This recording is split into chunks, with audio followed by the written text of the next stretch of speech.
Okay, now when we are starting with this thing, so when we are on the on-premise, there is one concept that is the identity and access management, right? And this is kind of, with the modern times, your IAM is kind of becoming, identity is becoming a kind of a new security pillars, because now we have too many services all around, right?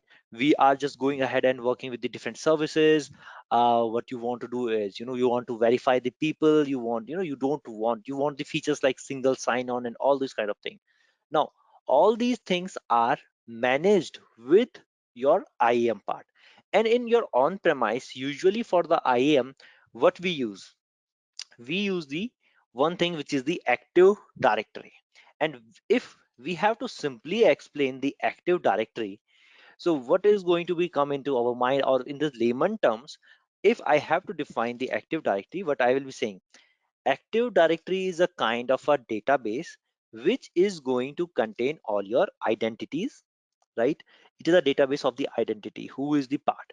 And in the identity, it will be containing the different things, password, what permissions you have, and all those kind of the things. So we generally control things from that particular point. Now in the Azure as well, we are going to have one kind of the replication, or one another kind of the Active Directory, which is Azure Active Directory over there. Now once we have this Azure Active Directory, how it is going to be used and how it will be working, that is going to be a complete different scenario over here.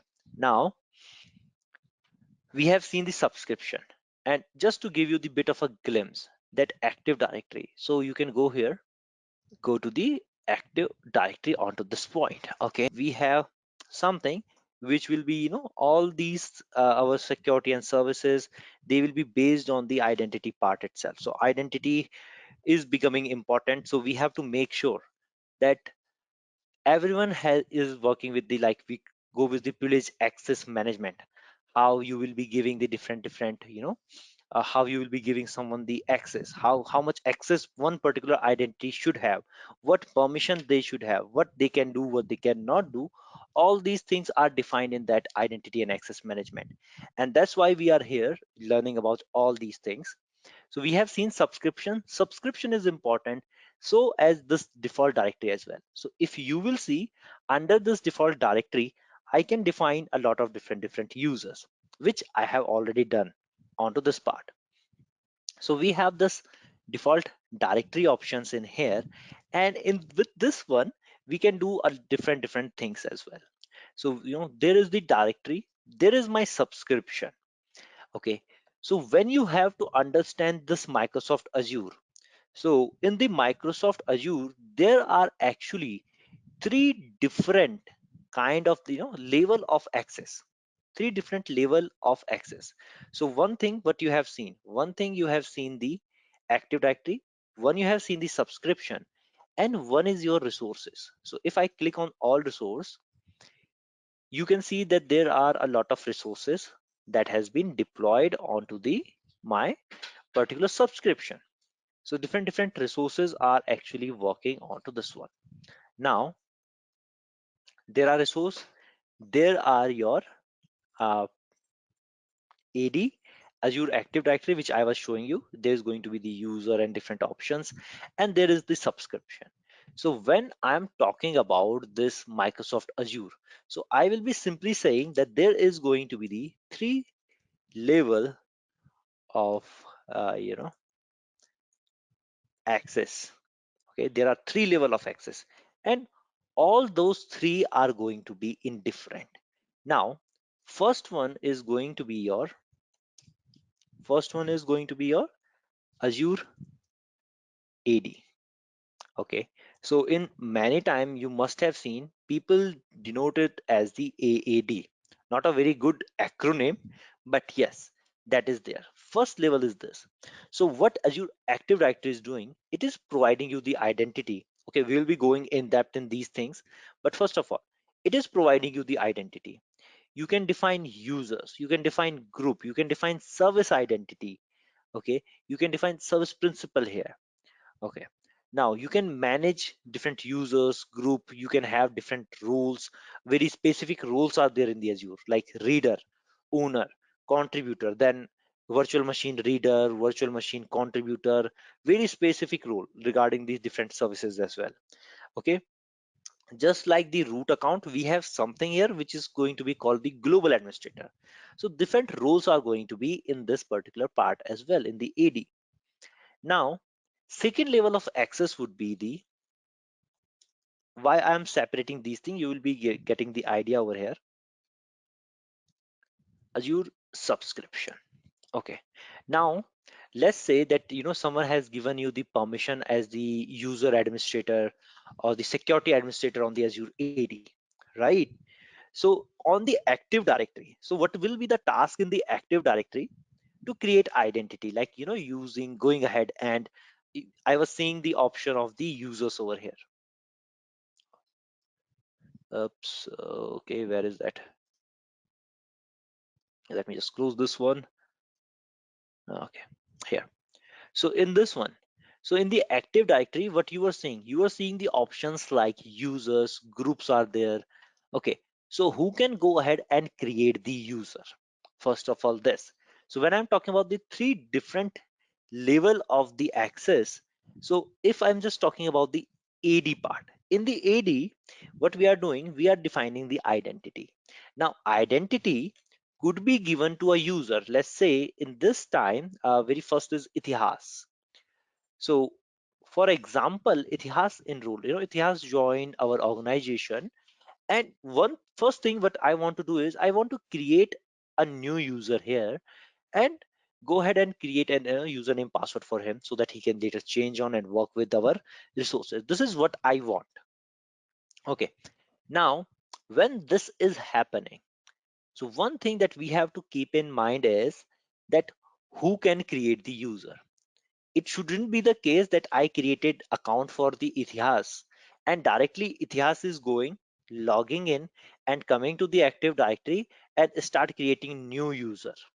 This is a security loophole. As you can see that any new account can go ahead and start doing anything and start giving someone the option, give the someone the access and all those kind of things, right?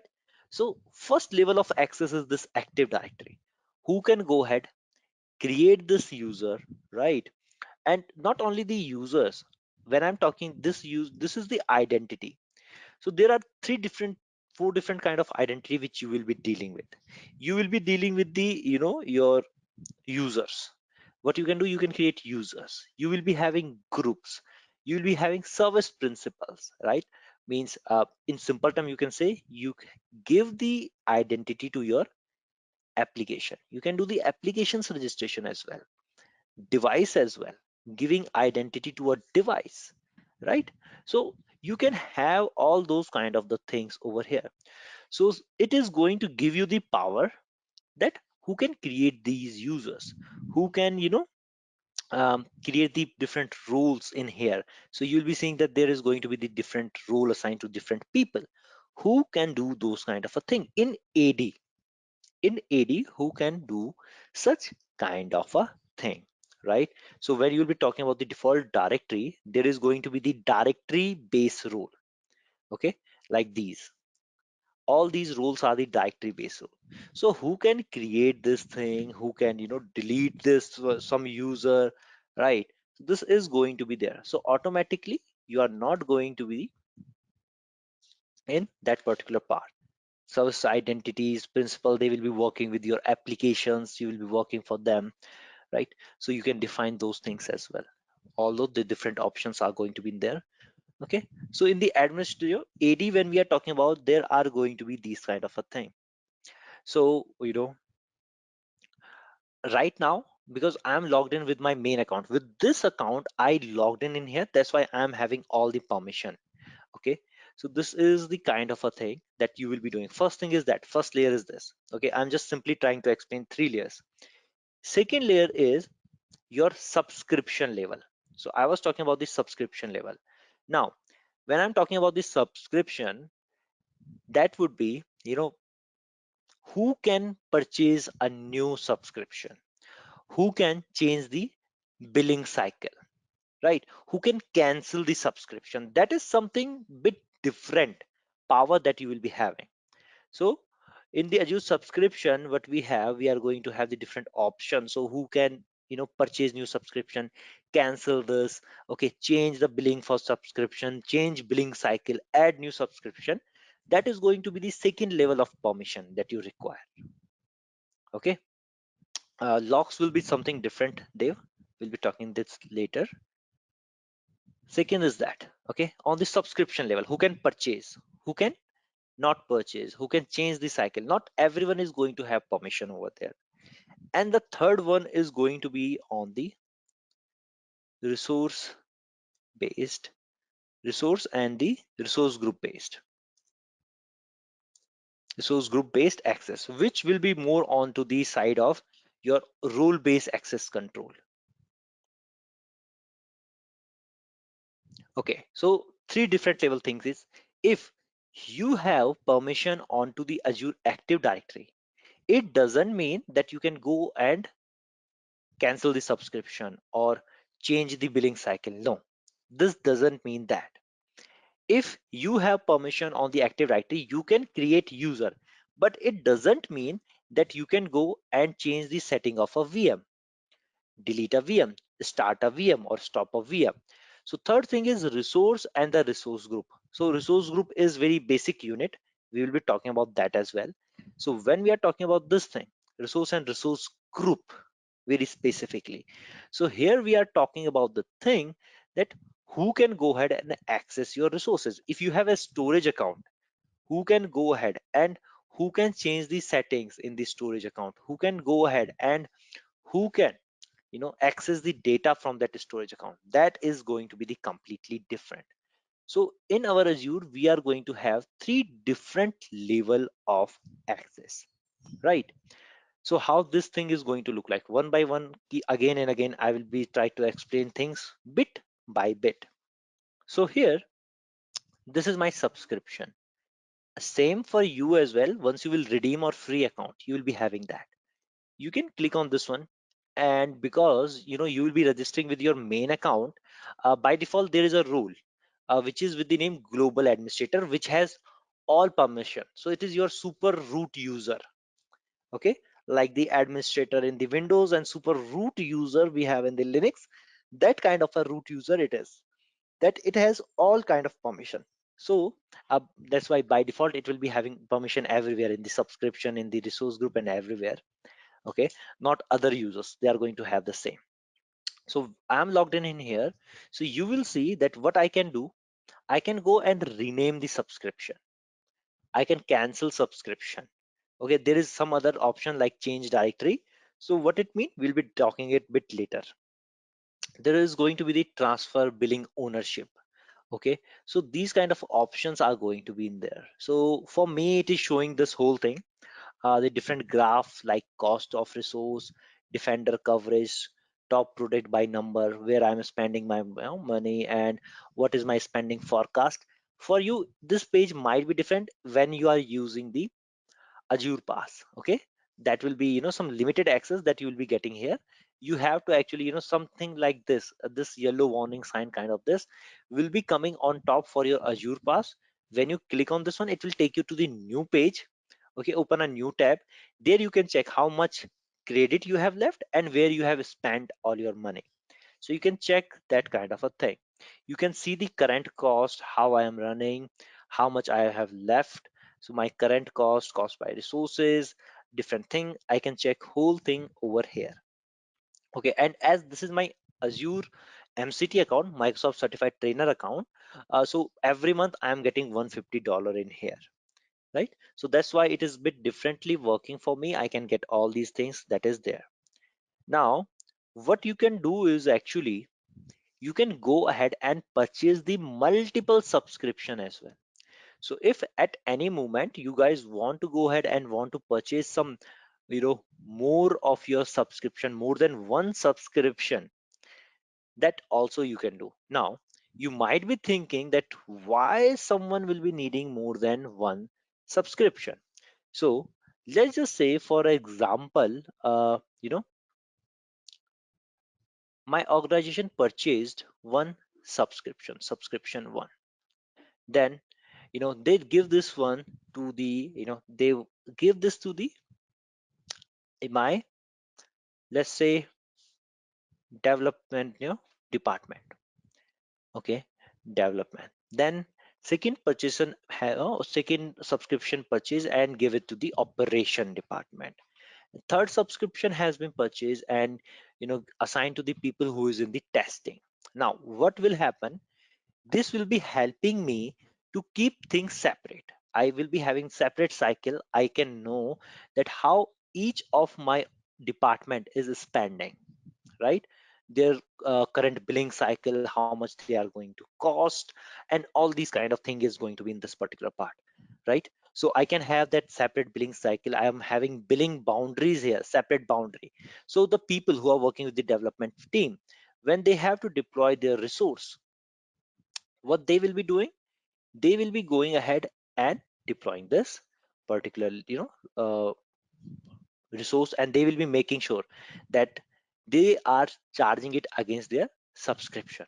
So they will be getting access to their subscription only, they will be deploying it, and I can have the estimation that how each of the department is costing me. Everyone will be different, everyone's resource will be different as well, charged as well. So it is not going to be the something like the heap of a thing.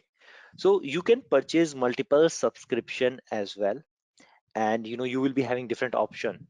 There are some service provider third party as well which will be dealing on your behalf as well. You can directly purchase that. So that kind of a thing is going to be in there, which you will be dealing with all the times. That is going to be in there, right? And this is going to be with the subscription over itself. Okay, so first of all, IAM is going to be a global service, not a regional service. Okay, so identity and access management is a global service. So when you are just creating the account, with that account, that one active directory, default directory has been created for you, right? So you can go here and you will be working with that. First is that. Later you can go ahead and keep adding multiple things over there. Okay, so we have now this active directory as well in there. So what happen is, this is the directory, this is my directory. And if you will, you'll see that there is one option of manage tenant. This is my tenant. Okay, this is my default directory that I'm having. I can create more than one directory as well. Okay, that is the option that is there. So before I go there, so one thing that is there, there is a trust relationship between the subscription and your AD. Okay, so this is the one thing that we will discuss. Okay, so trust between the subscription and the active directory.